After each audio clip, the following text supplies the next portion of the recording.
Good evening. Welcome to our channel Yushi Talks. And today we are talking about Victor Manuel Rocha, the ex-U.S. ambassador who spied for Cuba for decades. He has now been sentenced for 15 years, but we will find out what he did and how was he finally caught. Let's get started.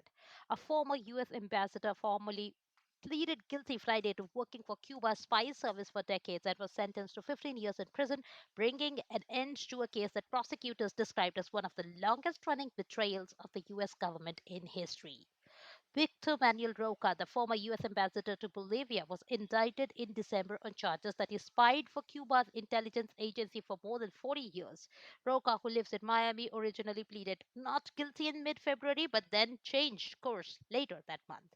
The case's resolution was briefly in doubt during a hearing on Friday when U.S. District Judge Beth Bloom questioned whether a plea deal Roca struck with prosecutors was tough enough since it lacked restitution for possible victims and did not revoke his U.S. citizenship. Prosecutors argued that 15 years was sufficient given the 73-year-old would likely die in prison.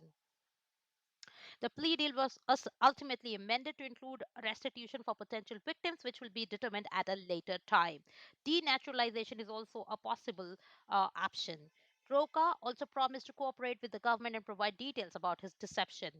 For most of his life, Mr. Roca lived a lie. David Newman, a top national security official at the Justice Department, said at a news conference.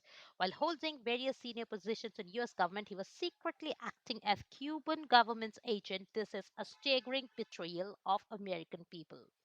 So let's try to understand what was his real work. Little has been revealed about what Roca did to help the communist regime or how he may have influenced US policy while he worked for the State Department for 2 decades. He held high level security clearances that gave him access to the top secret information according to the indictment, which would have made him a valuable asset to Cuba, which has long had hostile relationships with US. But Roca was not charged with espionage and instead was accused of acting as a foreign agent, which the Justice Department refers to as espionage light. Acting as a foreign agent carries a shorter prison sentence. Newman suggested that government did not have evidence to back up the espionage charges because there was such a long gap between when the most serious conduct was likely committed and when the investigation began. Attorney General Merrick Garland has described the case as one of the highest reaching and longest lasting infiltrations of the US government by a foreign agent. Born in Colombia, Roca moved to New York when he was 10 years old after his father had died. His family lived with his uncle in Harlem, supported by his mother's job in sweatshop, sewing factory, and food stamps. In 1965, he got a scholarship to attend Tufts School, which was an elite boarding school in Connecticut, and this changed the trajectory of his life. Okay.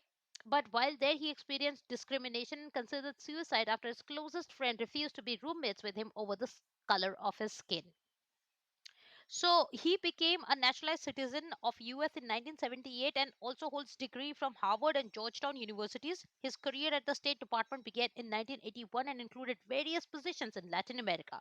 He briefly held an influential role at the White House National Security Council during the Clinton administration. His career at the State Department culminated in an ambassadorship to in Bolivia from 2000 to 2002. So, what he did as an ambassador to Bolivia, Roca warned Bolivians that electing leftist coca farmer Evo Morales, a protege of Fidel Castro as president, would jeopardize U.S. aid to the country. The intervention was credited with helping boost Morales' standing, and he thanked Roca for being his best campaign chief, the New York Times reported in 2002.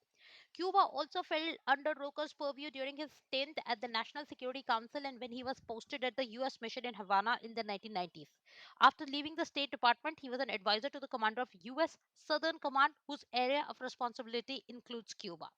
His positions within the government would have given him compartmentalized access to information involving Cuba, including U.S. assessment of the Cuban regime, biographic profiles, and details about covert programs run by the U.S. and diplomatic reports from various uh, countries. It would have been enormously valuable to him. The State Department and the intelligence community are assessing the possible damage to national security, but let's try to find out when FBI started suspecting him.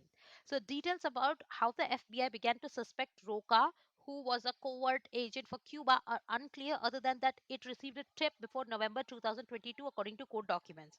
In the following months, the agency surveilled Roca as he met with an undercover FBI agent who he believed to be was a representative of Cuba's spy agency.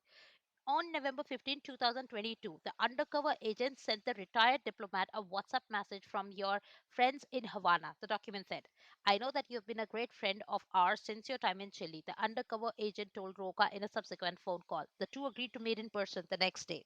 During the conversation over the next year, Roca referred to the US as enemy and said that what we have done was enormous and more than a grand slam.